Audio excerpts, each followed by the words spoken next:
Vámonos a la escritura. En este día terminamos Juan, el Evangelio de Juan. Hemos estado caminando versículo por versículo y ha sido precioso el conocer realmente el Evangelio de Juan.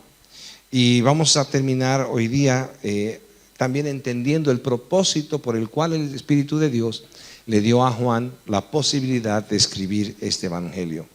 Vámonos a el capítulo 20, al capítulo 20, y me esperan un segundito, vamos a hacer una limpieza de mis lentes.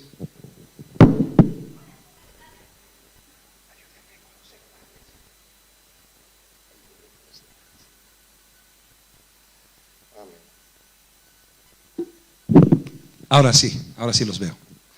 Amén. Vamos a caminar ahora de una manera distinta. Por lo general leemos toda la porción que vamos a leer, que es del versículo 11 al versículo 31. Juan, capítulo 20, versículos 11 al 31. Versículos 11 al 31. Pero es importante que en esta cantidad de versículos más bien podamos no leer todo, sino ir leyendo parte por parte, y esto pueda traernos mucha riqueza. Gracias, Señor, por tu bendita palabra. Dios, danos de tu favor y de tu gracia. Leamos hasta el versículo 16, desde el versículo 11. Pero María estaba fuera llorando junto al sepulcro, mientras lloraba se inclinó para mirar dentro del sepulcro. Y vio a dos ángeles con vestiduras blancas que estaban sentados, el uno a la cabecera y el otro a los pies, donde el cuerpo de Jesús había sido puesto. Y le dijeron: mujer, ¿por qué lloras? Les dijo: porque se han llevado a mi Señor y no sé dónde le han puesto. Cuando había dicho esto, se volvió y vio a Jesús que estaba allí, mas no sabía que era Jesús. Jesús le dijo: mujer, ¿por qué lloras? ¿A quién buscas? Ella, pensando que era el hortelano, le dijo: Señor, si tú no lo has llevado, dime dónde lo has puesto y yo lo llevaré. Jesús le dijo: María. Volviéndose ella, le dijo: Raboni, que quiere decir maestro. Hemos podido compartir el domingo pasado el comienzo de este capítulo, viendo a dos discípulos que están corriendo para poder encontrar al maestro. Uno que está corriendo más rápido que el otro, alguien que quiere desesperadamente llegar ahí. Nosotros lo que hemos visto es que ellos no tenían la certeza del por qué tenía que resucitar Cristo, y luego de esto lo pudimos compartir y empezamos a entender mucho más al respecto. Lo que pudimos ver es que la resurrección tiene que ver con nosotros en el pasado, en el presente y en el futuro. En el pasado, porque ahí fue pagado nuestro precio, en toda la obra completa que el Señor dijo consumada es. Por lo tanto, si Él resucitó, nosotros tenemos esperanza real de resucitar. Al haber sido perdonados, entonces no resucitamos para condenación eterna, sino resucitamos para vida eterna con Cristo Jesús. ¿Cuánto se goza? Vimos que la resurrección tiene que ver con nuestro presente, porque cuando nosotros fuimos bautizados por su Espíritu, por lo tanto, cuando nos convertimos a Jesucristo, fuimos bautizados para vida nueva. Fuimos bautizados para vida nueva. Entonces podemos nosotros gozarnos también de que el Señor, que ha preparado buenas obras para que nosotros andemos en ellas, de antemano Él las ha preparado para que nosotros vivamos una vida agradable al Señor a pesar de ser pecadores, porque hemos sido bautizados por su Espíritu, porque hemos sido tomados para Él. Ahora, en este momento, su Espíritu ha venido a vivir con nosotros, ha hecho morada en nosotros, el Padre, el Hijo y el Espíritu Santo. Pero en el entendimiento nuestro, como lo presenta también las Escrituras, es que el Espíritu hizo morada en nosotros cuando fuimos bautizados en su Espíritu.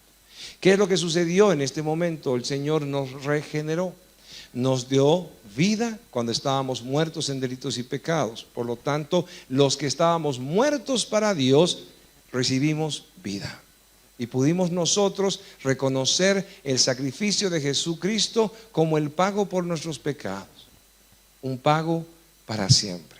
Y el Espíritu de Dios nunca más se irá del creyente. ¿Cuántos dicen amén? Entonces podemos decir que hemos sido bautizados por su Espíritu para vida nueva, y la resurrección es la que hemos compartido con Él, hemos sido partícipes de esa resurrección en nuestro bautismo de Espíritu, resucitados juntamente con Cristo para vida nueva. Y por otro lado vimos que la resurrección tiene que ver con nuestra vida eterna, o el día final de nuestro ser, cuando nosotros podamos ser, ahora sí, con cuerpos resucitados después de la muerte o aún en su venida, que Él nos recoja, o seamos aquellos que resucitemos con un cuerpo glorificado, con un cuerpo distinto, para gozarnos con Él por la eternidad en vez de vivir la condenación.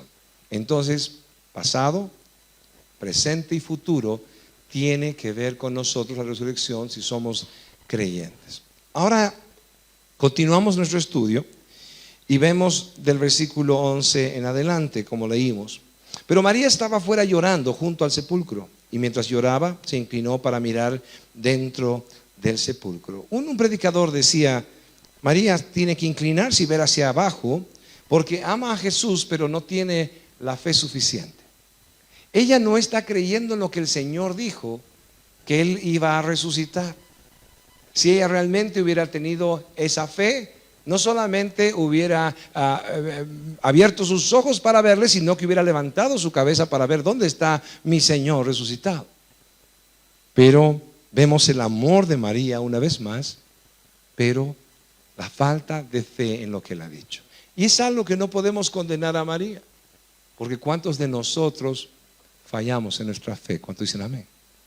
Una y otra vez nos falta fe para creer aún en lo que el Señor nos ha prometido, aún en lo que el Señor ha dicho. Cuando vemos el versículo 12 dice: y vio dos ángeles con vestiduras blancas que estaban sentados, el uno a la cabecera y el otro a los pies, donde el cuerpo de Jesús había sido puesto. Y le dijeron: mujer, ¿por qué lloras? Les dijo: porque se han llevado a mi Señor y no sé dónde le han puesto. Qué mujer tan llena de amor, quebrada porque su maestro ha sido asesinado y ahora hasta su cuerpo ha sido robado. Es una mujer que ama al Señor. Otra vez vemos su amor por el Señor, pero su poca fe de la resurrección de Jesucristo. ¿Cuántos de nosotros podemos decir que entendemos la resurrección de Cristo? Aún a pesar de todo lo que hemos estudiado y hemos visto ahora en este tiempo el Evangelio de Juan como fortaleza para nosotros, aún podemos tener dudas al respecto. El Señor lo que hace con nosotros es pasar por alto, así como nos ordena pasar por alto la ofensa, pasa por alto nuestra poca fe. Y aún a pesar de eso, el Señor fue el que nos escogió y nos salvó, para que nosotros no nos gloriemos con cuánta fe tenemos, sino sepamos que inmerecidamente el Señor nos dio vida y aún puso nuestros ojos esperando en Él. ¿Cuántos dicen amén? Vemos entonces que después de que los ángeles hablan con ella y ella responde, entonces el versículo 14 dice: cuando había dicho esto se volvió y vio a Jesús que estaba ahí, mas no sabía que era Jesús. Versículo 15, Jesús le dijo: mujer, ¿por qué lloras? ¿A quién buscas? Ella, pensando que era el hortelano, le dijo: Señor, si tú lo has llevado, dime dónde lo has puesto y yo lo llevaré. No sabemos nosotros cuál era la apariencia real de Jesús en medio de esta resurrección. No podemos especular tanto, pero por lo menos sí sabemos que alguien que le conocía de cercanamente no le reconoce. Pero otra vez el amor de María tiene que ver aquí, donde ella está pidiéndole que por favor le entregue el cuerpo, porque cree que el mismo hortelano se lo ha llevado. El versículo 16 dice: Jesús le dijo, María, volviéndose a ella, le dijo, otra vez, perdón, Jesús le dijo, María, volviéndose ella, le dijo, Raboni, que quiere decir maestro. La Escritura habla de que el Señor nos llama por nuestro nombre. Qué cosa preciosa, que el Señor nos llama por nuestro nombre. Y así como llamó a Pedro y a Juan y a cada uno, le llamó por su nombre. María no estaba reconociendo al Señor Jesús en este cuerpo resucitado. Sin embargo, cuando escucha su voz llamando a su nombre, sí le reconoce. La intimidad tuya e intimidad mía con el Señor hará que nosotros reconozcamos cuál es la voz de Dios.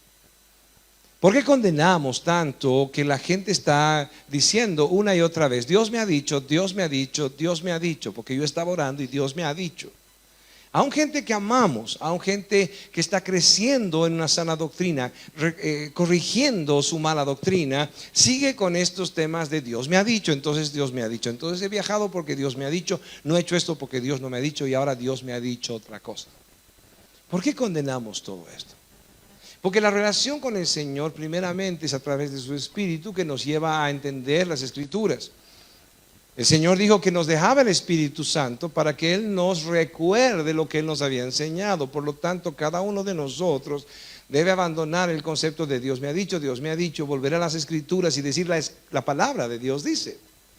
Por otro lado, el Señor Jesús, cuando predica el glorioso evangelio y lo presenta para cada uno de nosotros, ahí en vida, como carne y hueso frente a los hombres o frente a nosotros como humanidad entera, para decir lo que Dios le había dicho que dice. Porque escrito está.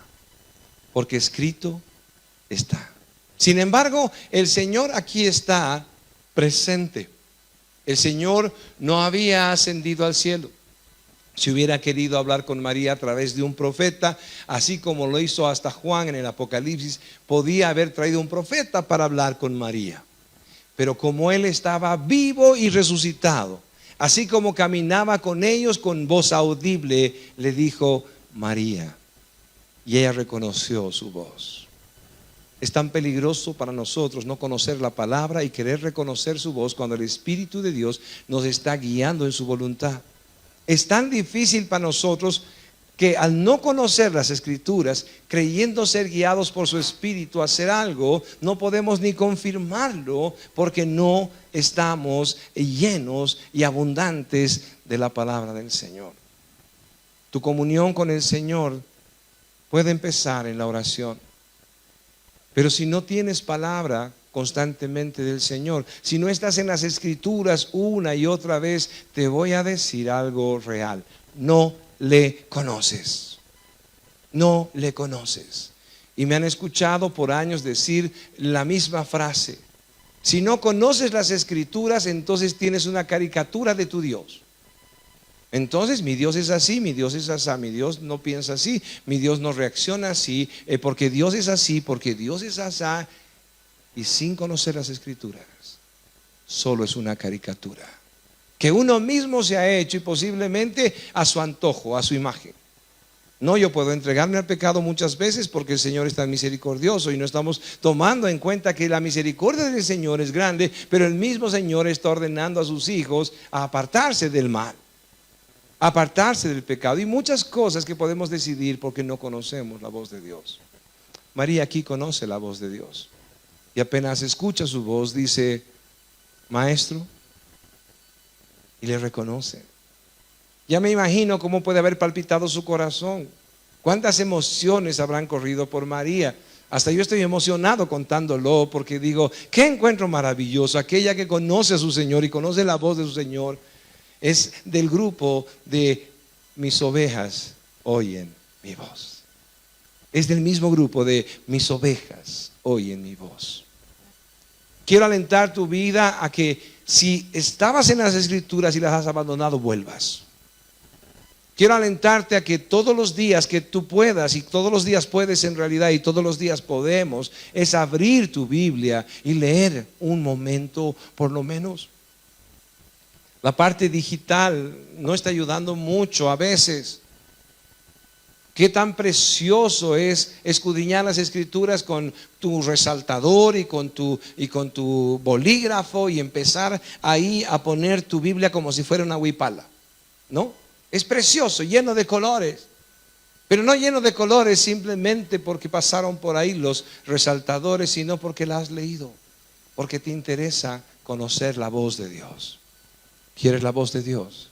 Abre tu Biblia constantemente. Estúdiala, escudriñala. No te imagines lo que dice. La revelación ya ha sido dada, y ahora que la revelación ha sido dada, debemos estudiar la revelación. Algunas personas me decían en la historia de mi vida cristiana: pastor, he leído tal versículo y Dios me ha revelado esto. Y le digo, qué extraño, porque ya el Señor todo lo ha revelado. Así que si te ha revelado algo nuevo, hay que añadir a tu Biblia un nuevo capítulo, porque la revelación está dada. Y lo que debemos hacer es escudriñar esta revelación que ya ha sido dada. ¿Cuántos dicen amén? María conoce la voz del Señor. La pregunta para mí y para ti es: ¿y nosotros la conocemos? ¿Hay una intimidad real con el Señor a través de su voz, su palabra? Del versículo 17 en adelante podemos caminar. Dice: Jesús le dijo: no me toques, porque aún no he subido a mi Padre, mas ve a mis hermanos y diles: subo a mi Padre y vuestro Padre, a mi Dios y a vuestro Dios. Fue entonces María Magdalena para dar a los discípulos las nuevas de que había visto al Señor y que Él le había dicho estas cosas.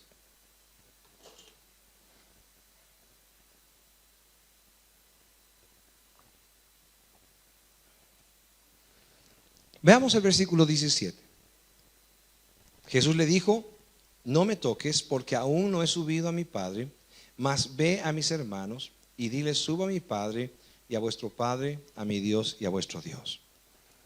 Para empezar, el Señor está diciendo que todavía su cuerpo no había sido glorificado. Tenía que subir al Padre para poder presentarse. Ahora, en ese cuerpo glorificado, ese cuerpo resucitado, por aún la obra del mismo Padre, el mismo Espíritu que le había resucitado, va a presentarse luego con los discípulos y aún va a decir algo totalmente contrario. Primero aquí le dice María: no me toques, y a los discípulos dice: tóquenme. ¿Se dan cuenta de la diferencia? ¿Y qué es lo que sucede? Que primero tiene que subir al Padre y luego tiene que venir a los discípulos. Entonces hay un momento que de repente no nos hemos dado cuenta, pero que el Señor resucita, sube al Padre y viene al aposento alto. Antes todavía del aposento alto, se presenta a los que están caminando en el camino de Emaús. Y se presenta de una manera tangible, tanto así que ni le reconocen, hablan con Él y viajan con Él. Y luego se presenta en el aposento alto, perdón. Lo segundo que vemos acá es que el Señor no dice: subo a mi Padre y vengo, sino que Él está hablando de su Padre y vuestro Padre, mi Dios y vuestro Dios. Y aquí hay que entender un poquito y tratar de hacerlo, porque el mismo Señor no es tan hijo como nosotros somos hijos. No es el mismo concepto de ser hijo como parte de la Trinidad, como ser hijo de Dios por causa de la salvación que el Señor Jesús proveyó para nosotros. El Señor nos hizo hijos a nosotros por medio de la fe. Mientras tanto, el hijo jamás será otra cosa que hijo. Él fue hijo desde el principio. Él desde el principio de la creación existía como el hijo. Mientras tanto, nosotros por la fe fuimos adoptados hijos de Dios. ¿Cuántos dicen amén? Entonces hay una diferencia. Es mi Padre, pero también es su Padre. Y luego, en medio de la Trinidad, Él dice: es mi Dios, es alguien sobre mí. Es mi Dios, alguien con autoridad sobre el Hijo. Y dice: y también es su Dios. Qué precioso cuando el Señor nos levante, cuando el Señor nos lleve a su gloria. Dice que seremos semejantes a Él como si fuéramos hermanos. Él, el primogénito sobre todos nosotros, el mismo Dios verdadero, y nosotros semejantes a Él, hijos también de Dios. ¿No es maravilloso decir: hemos compartido la resurrección de Cristo, hemos sido bautizados por su Espíritu, por el mismo Espíritu que lo resucitó? También fuimos bautizados, así como el Espíritu estuvo obrando en Él, obra en nosotros, pero Él sigue siendo Dios y nosotros sus hijos. ¿No es maravilloso?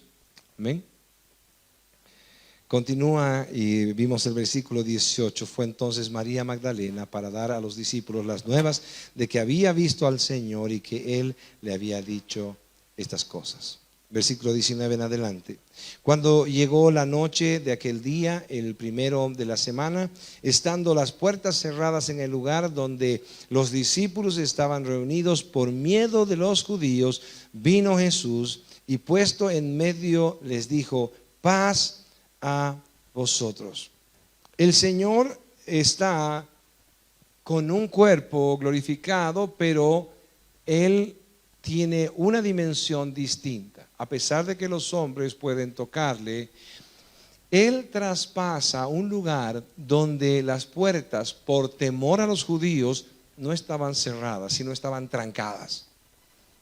¿Se dan cuenta la diferencia, no? Uno puede cerrar una puerta y decir, bueno, ok, que no entre mi gato, aunque mi gato abre hasta las puertas, ¿no? Pero bueno, por lo menos de alguna forma cerramos la puerta. Pero cuando alguien está totalmente atemorizado, entonces tiene una llave, dos llaves, una aldaba y otra aldaba. Por lo menos yo tengo algunas puertas en mi casa de esta manera. Es un tema de seguridad. Ellos están trancando de la mejor manera esta puerta, pero el Señor pasa como nada. ¿Por qué? Porque Él tiene un cuerpo glorificado, pero Él sigue siendo el Señor. Él sigue siendo Dios. Y no podemos nosotros creer que vamos a resucitar nosotros cuando murió Lázaro, quería decir esto, cuando murió Lázaro, Él no resucita igual que Jesús. Él no queda con un cuerpo glorificado, porque no está resucitando para no más morir, como es el caso del Señor Jesús, que resucita y nunca más tendrá ni cuerpo humano para volver a morir. Pero cuando Lázaro resucita, ¿cómo resucita? ¿Se acuerdan ustedes? Comparemos con la resurrección de Jesús. Lázaro está con un cuerpo podrido que tiene que volver a componerse y tienen que sacarle las vendas que estaban usadas. Cuando llegan al sepulcro del Señor Jesús, están ahí las sábanas que habían sido utilizadas para envolverle exactamente igual que habían envuelto a Lázaro, como una momia, y están ahí como si nada hubiera sucedido. Por otro lado, nadie tiene que desatar al Señor. La resurrección de Él es tan diferente. Y peor aún, cuando Lázaro resucita, luego muere. ¿Se dan cuenta? La resurrección tuya y mía será algo similar. Cuando el Señor nos tome para siempre, entonces resucitaremos para nunca más morir. Porque Cristo resucitó. Tú resucitarás. Yo resucitaré. ¿No es precioso? Si hay gozo en tu corazón, entonces estamos compartiendo lo mismo. Vemos acá que el versículo 20 hasta el 23 dice: y cuando les hubo dicho esto, les mostró las manos y el costado, y los discípulos se regocijaron viendo al Señor. Entonces Jesús les dijo otra vez, como en el versículo 19: paz a vosotros. Como me envió el Padre, así también yo os envío. Y habiendo dicho esto, sopló y les dijo: recibid el Espíritu Santo.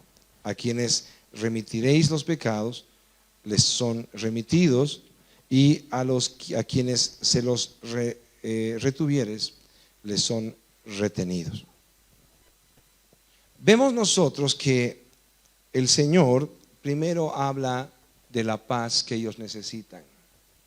¿Cómo el Señor puede preocuparse por ellos de tal manera que, sabiendo que ellos están atemorizados, entra al frente de ellos? Yo estoy seguro que eso también debe haber causado temor. Tanto el tema de los judíos como la presencia de Jesús resucitado seguro causó temor, pero Él sabe que en esta persecución que ellos tienen en su mente, el temor que vengan los judíos y que ellos sigan las pisadas de su maestro, que al final la siguieron en la muerte, sea en ese momento, y por eso estaban cuidándose. Y ahí viene el Señor, Dios de paz, Jehová Shalom, diciéndoles: paz para ustedes. Tengan paz. Tengan paz. La circunstancia que ellos están viviendo es horrenda. El Señor Jesús, que había caminado con ellos, dándoles esperanza y esperanza y esperanza, de repente se ha ido.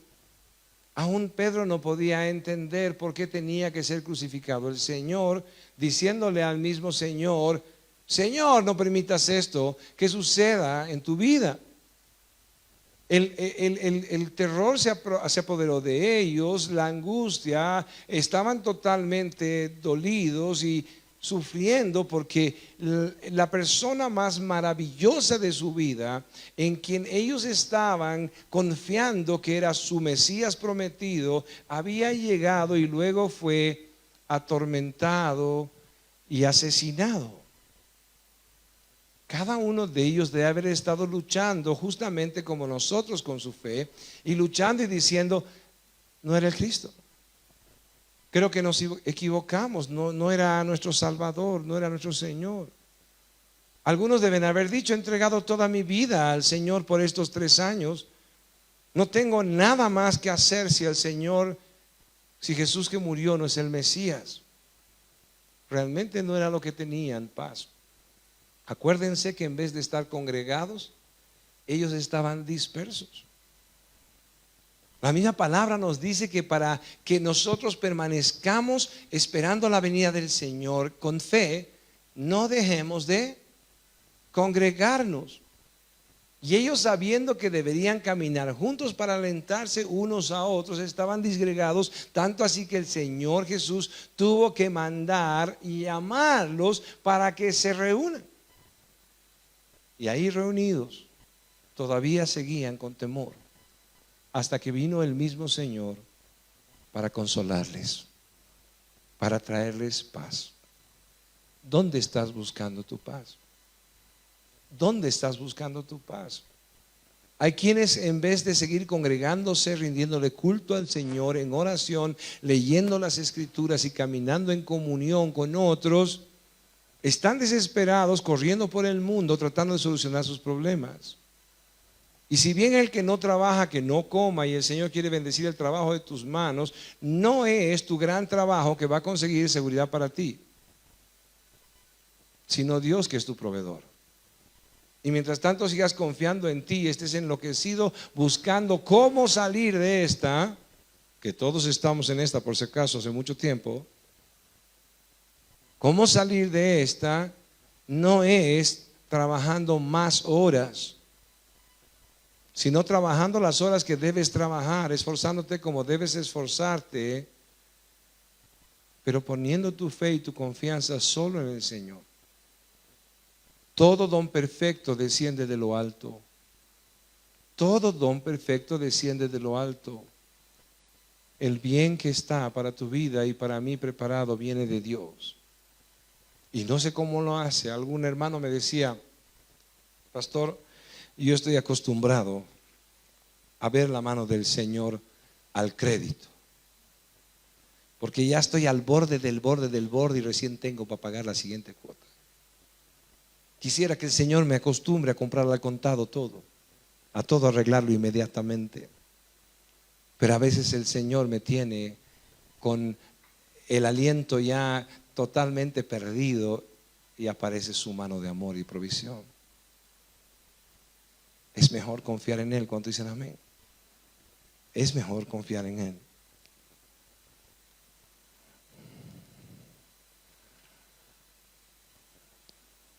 Podamos volver a ver este encuentro. Estamos en el versículo 19, 21, gracias. Voy a leer desde el 20. Y cuando les hubo dicho esto, les mostró las manos y el costado, y los discípulos se regocijaron viendo al Señor. Entonces Jesús le dijo otra vez: paz a vosotros, como me envió el Padre, así también yo os envío. Tan importante el concepto que la iglesia debe asumir.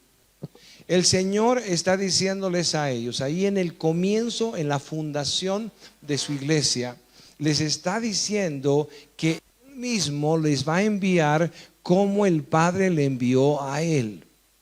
El Padre le envió a Él para salvación. Él presentó con su propia vida el evangelio que salva.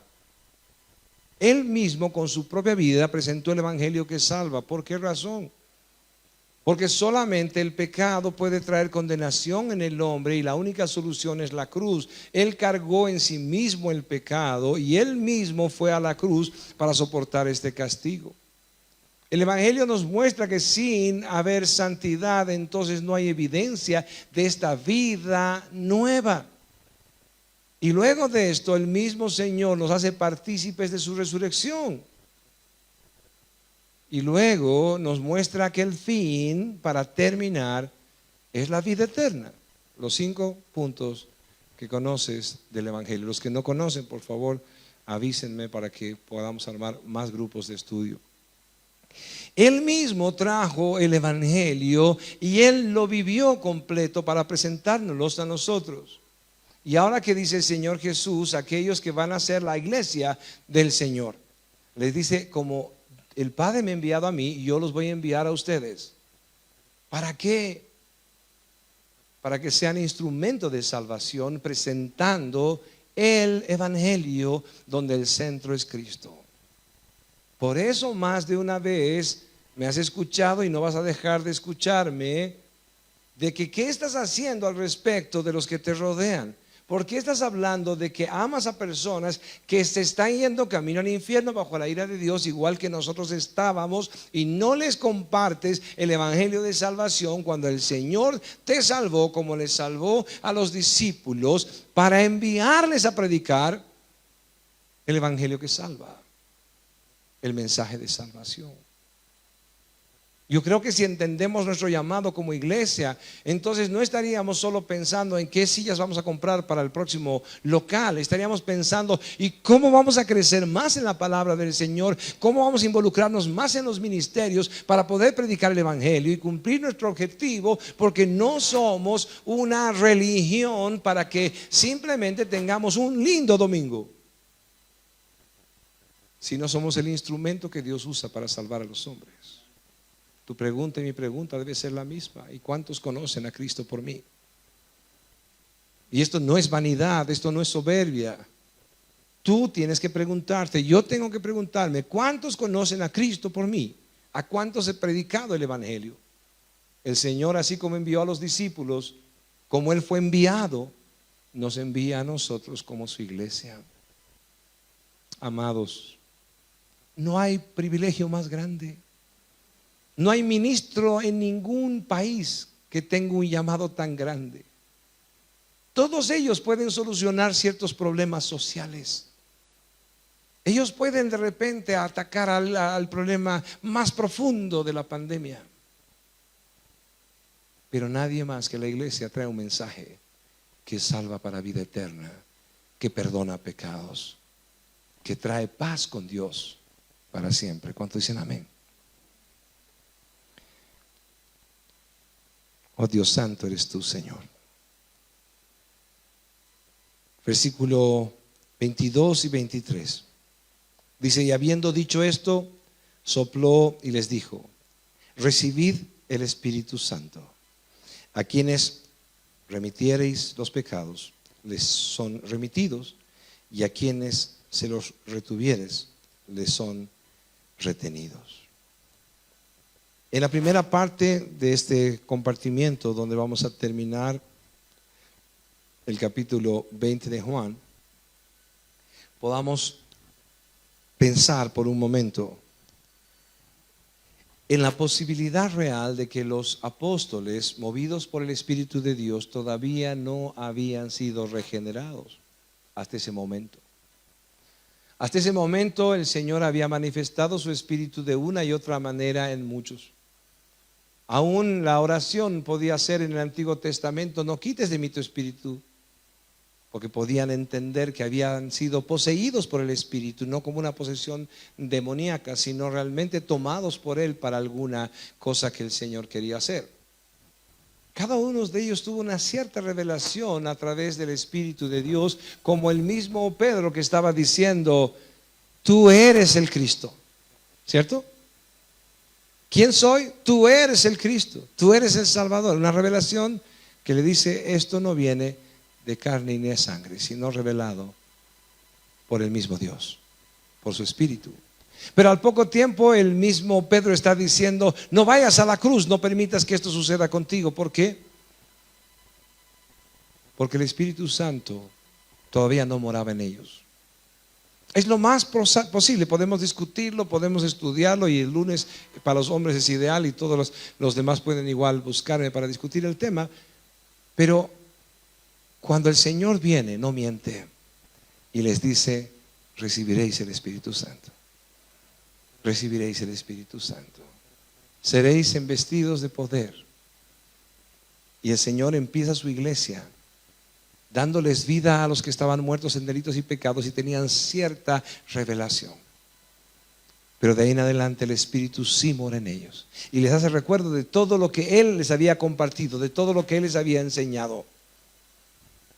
Y el poder y su presencia y la escritura una y otra vez en su corazón, en su mente, viene para que ellos levanten la iglesia gloriosa que hasta el día de hoy está de pie, y que tú eres parte de ella. ¿Cuántos dan gloria al Señor? Que el Señor que ha hecho esa obra en nosotros y que después del aposento alto donde derramó su Espíritu y habitó de ahí en adelante en ellos, en todo creyente de aquí en adelante vive.